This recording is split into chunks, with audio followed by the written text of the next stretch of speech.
Alright, so this is a 50 caliber cylinder that my wife made. This is not 3D printed. And as you can see, it's actually a two-piece. Doesn't have focus, but it's a two-piece like the factory. And that part even matches. But the big question is, will it work?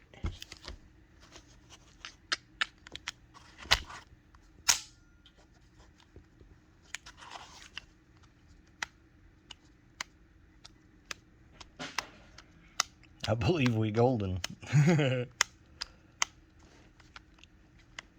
Nice.